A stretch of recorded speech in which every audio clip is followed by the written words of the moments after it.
ini publik merindukan hadirnya ASN, aparatur sipil negara yang inovatif, kreatif, fokus pada pelanggan, lebih melayani. Tentunya ini adalah ASN mampu untuk menangkap juga persoalan-persoalan yang berkembang di masyarakat, sekaligus bisa menyelesaikan persoalan yang ada di masyarakat secara praktis. Program dan kegiatan yang biasa saja rutin dilaksanakan sudah tidak mendapat apresiasi dari publik. Saat ini apalagi dilaksanakan dengan model penyelenggaraan yang kaku dan lamban. Untuk itu tentunya ASN perlu upaya-upaya kreatif, inovatif untuk sebuah sosok ASN menyelesaikan persoalan. Sebagai seorang ASN, tentunya aturan perlu dikedepankan. Namun di dalam batasan aturan-aturan, regulasi-regulasi tersebut, sesungguhnya terdapat ruang bagi ASN untuk bertindak kreatif, bertindak inovatif, yang semuanya berujung adalah untuk mempercepat pelayanan publik, untuk menyelesaikan permasalahan yang dihadapi oleh masyarakat, dan juga untuk meningkatkan kesejahteraan masyarakat. Pada dasarnya, banyak persoalan yang timbul di masyarakat itu menjadi dasar bagi ASN untuk menemukan ide-ide inovasi-inovasi yang luar biasa, dan kemudian nanti mengembangkannya menjadi sebuah kegiatan adik-adik. Namun birokrasi Indonesia yang dengan segala batas legal formalnya terkadang menjadi sumber buntunya ruang gerak inovasi bagi para ASN.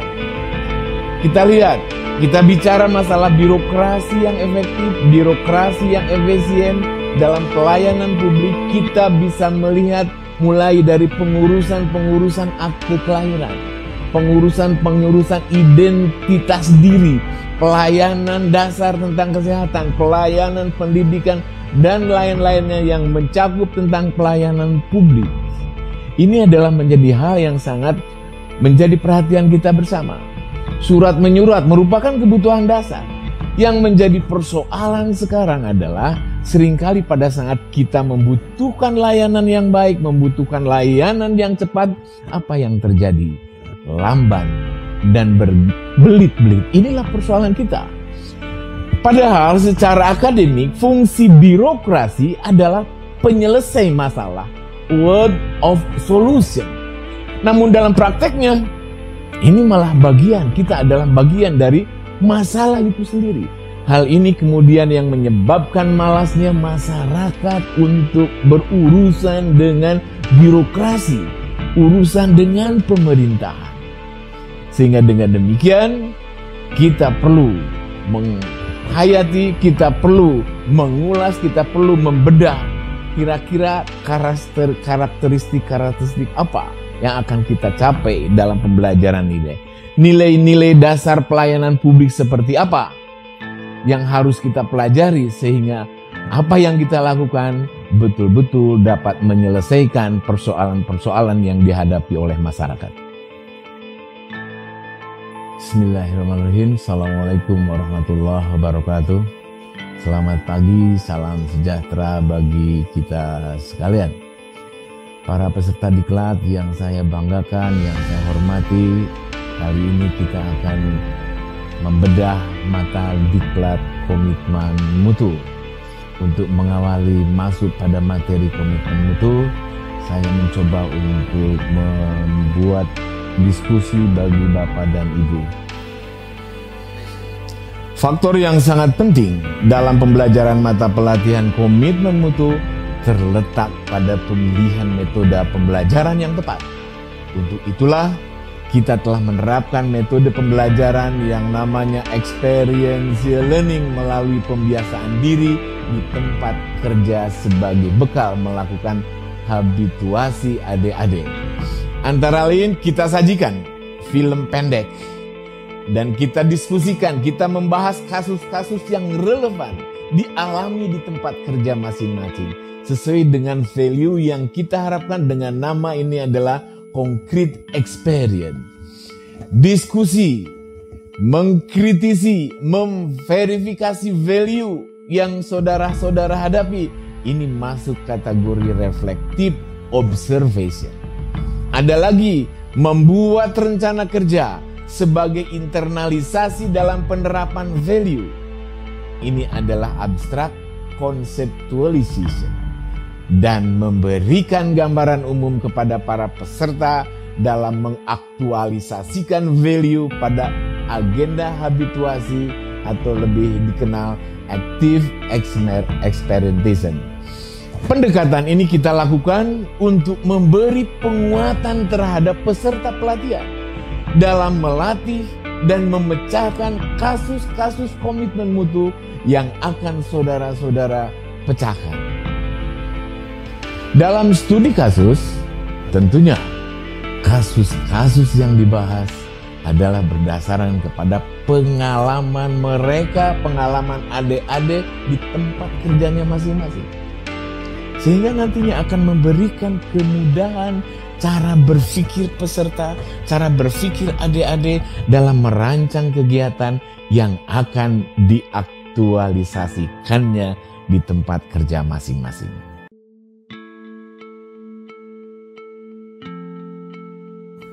Untuk selanjutnya, para peserta di Klatsar yang saya banggakan, bahwa untuk menghilangkan stigma masyarakat seperti yang diuraikan sebelumnya, tentunya ASN dituntut untuk memahami nilai-nilai dasar orientasi mutu dalam memberikan pelayanan kepada publik. Sebelum membicarakan nilai-nilai dasar orientasi mutu, kita mencoba memberikan pemahaman berbagai dimensi yang memberikan kontribusi terhadap mutu layanan publik. Di antaranya yaitu efektivitas, kemudian efisiensi, inovasi, dan mutu layanan itu sendiri.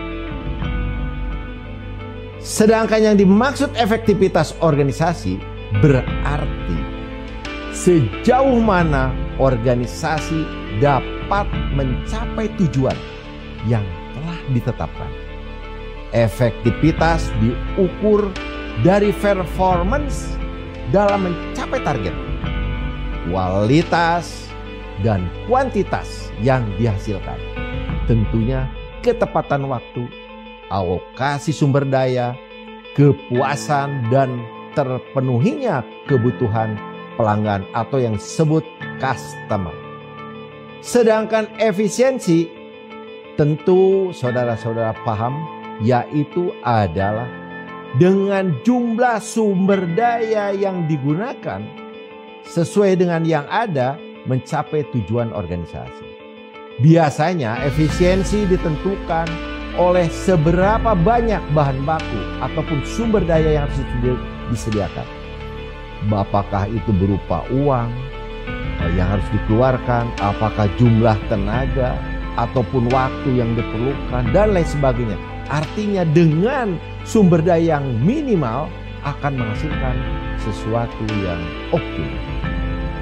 Tuntutan pemahaman berikutnya adalah inovasi. Inovasi dipahami sebagai creating of something new atau penciptaan sesuatu yang baru, atau dengan istilah lain novelty ya. Nah, inovasi muncul karena adanya dorongan kebutuhan organisasi untuk beradaptasi, menyesuaikan dengan kebutuhan perubahan. Apalagi sekarang ini menghadapi zaman milenial, tentunya perubahan yang terjadi di sekitarnya. Inovasi adalah awal mula yang sukses dari sebuah situasi atau akhir yang harus dicapai sesuai dengan situasi dan kondisi. Dengan demikian, inovasi bisa muncul di awal ataupun dalam proses, bahkan di akhir sesuatu situasi yang ingin dicapai. Berikutnya, perlu pemahaman tentang konsep apa yang kita dengar, apa yang kita pelajari tentang mutu. Mutu merupakan salah satu standar yang menjadi dasar untuk mengukur capaian hasil suatu kerja. Mutu juga dapat dijadikan sebagai alat pembeda atau pembanding dengan produk ataupun jasa sejenis lainnya yang dihasilkan oleh suatu organisasi tertentu, tentunya dalam rangka menghadapi persaingan global. Dengan demikian, kita mendiskusikan nanti di dalam forum kita pembelajaran selanjutnya berkaitan dengan komitmen mutu merupakan suatu janji yang diucapkan dari diri sendiri. Kalau di Islam disebut dengan ibda binafsik, dan juga orang lain, serta harus tercermin dalam tindakan nyata dan perilaku kita yang mencerminkan nilai-nilai keunggulan suatu produk ataupun jasa yang diberikan kepada masyarakat ataupun publik, termasuk stakeholder, sesuai dengan kebutuhan dan keinginannya, bahkan melebihi standar yang diterapkan.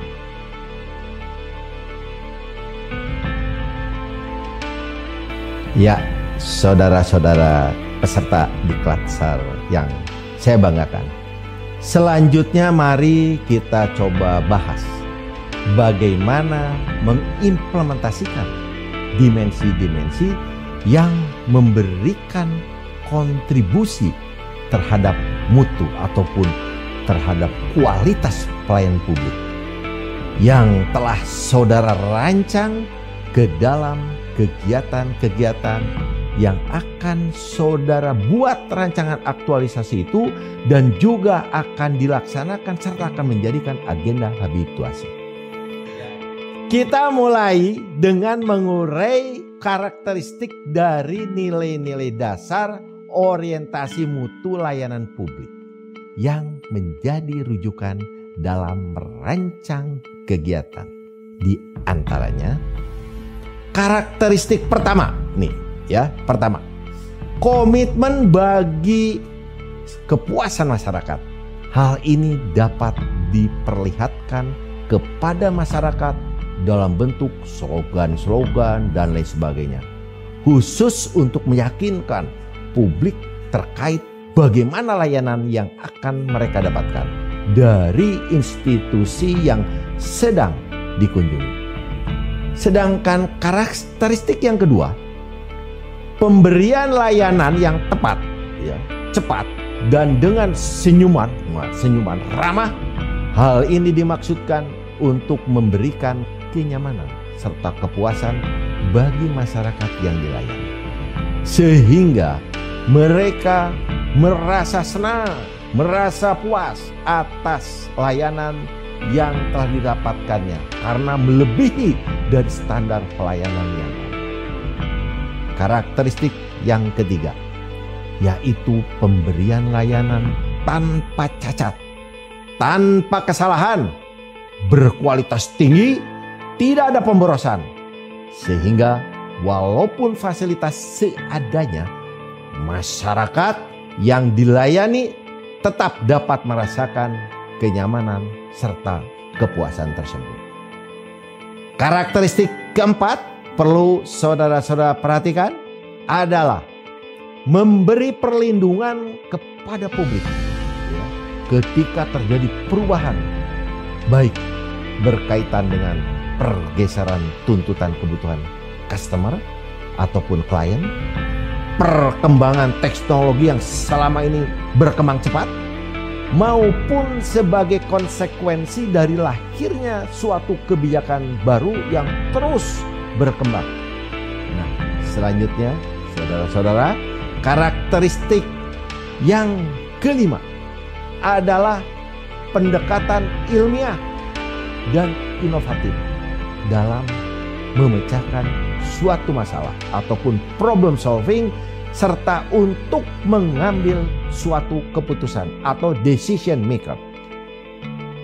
Karakteristik yang keenam, perbaikan secara berkelanjutan mengenai berbagai hal dengan berbagai cara, di antaranya bisa melalui berbagai pendidikan, pelatihan, pengembangan ide-ide kreatif, kolaborasi, dan benchmarking ke beberapa lokasi yang memang diperlukan, itu menjadikan contoh yang lebih baik. Demikian. Selanjutnya akan kita uraikan pembahasan berkaitan dengan komitmen mutu. Assalamualaikum warahmatullahi wabarakatuh. Selamat pagi saudara-saudara para peserta Latsar CPNS tahun 2019. Saya Desi Fernanda, Widyaswara Ahli Utama Lembaga Administrasi Negara. Kesempatan ini saya akan gunakan untuk menceritakan atau mencoba mendalami atau memberikan pengantar kepada saudara-saudara sekalian bahwa sebagai CPNS ada hal yang perlu kita pahami ketika Anda mulai bergabung dengan lembaga pemerintahan.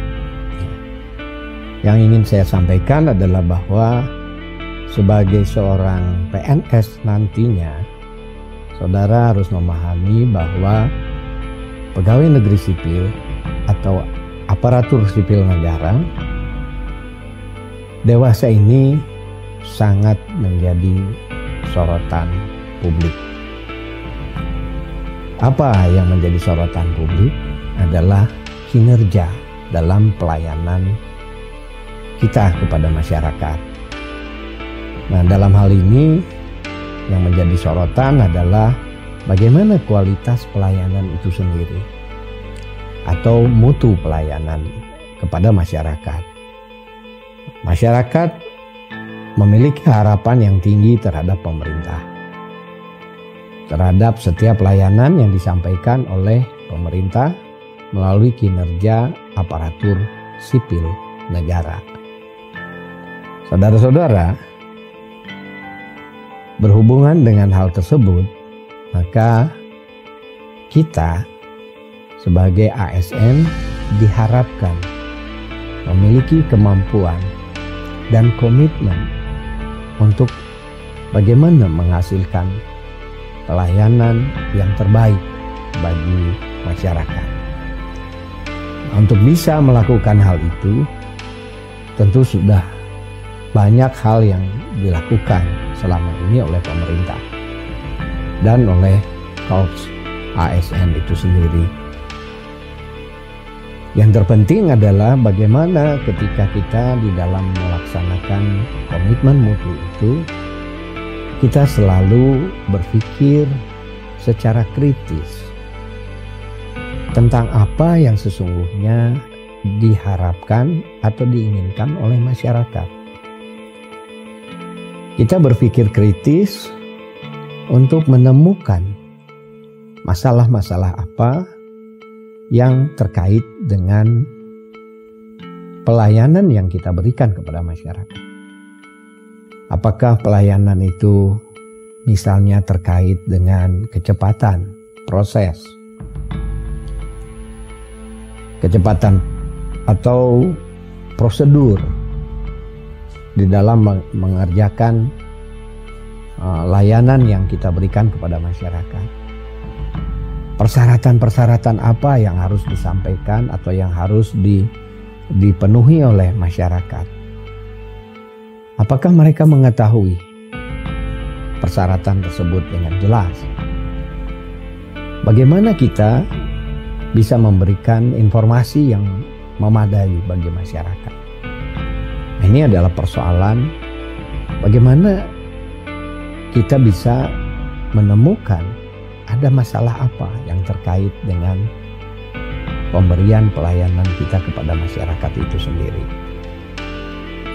Tanpa adanya daya kritis kita terhadap pelayanan kita, kita tidak mungkin menemukan dan memperbaiki pelayanan kita kepada masyarakat. Yang kedua,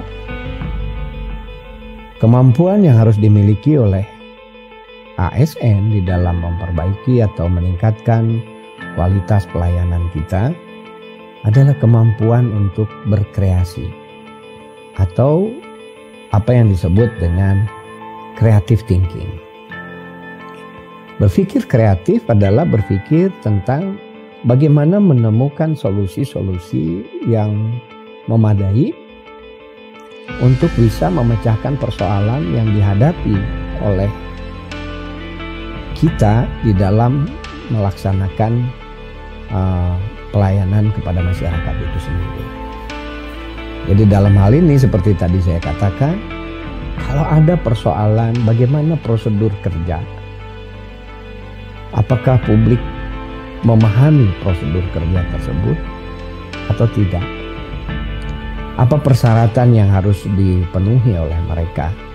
Bagaimana kita memberikan informasi kepada masyarakat sehingga masyarakat mudah mengetahui sebelum mereka datang, sehingga tidak harus mereka bertanya-tanya atau menghabiskan waktu untuk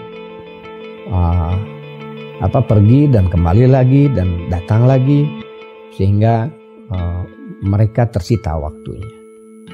Nah, untuk itu ketika Anda berpikir kreatif, mencari solusi, maka Anda akan bisa menemukan apa sebetulnya modus ataupun instrumen ataupun pemecahan masalah yang bisa diberikan.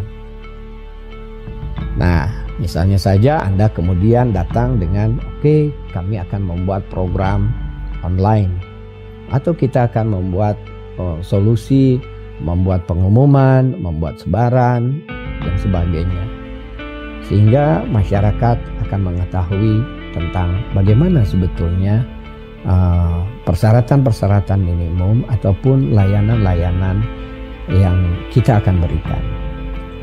Nah, kalau itu kita lakukan dan kemudian kita praktekkan, maka prinsipnya kita sudah melaksanakan pembaharuan atau inovasi di dalam pelayanan publik.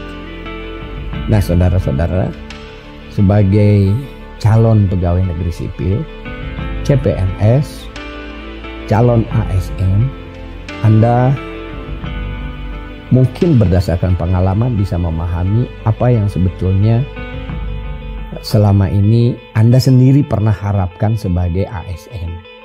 Sebagai Anda harapkan terhadap layanan pemerintahan. Nah, dengan kerangka berpikir seperti tadi akan membuat kita kemudian berkomitmen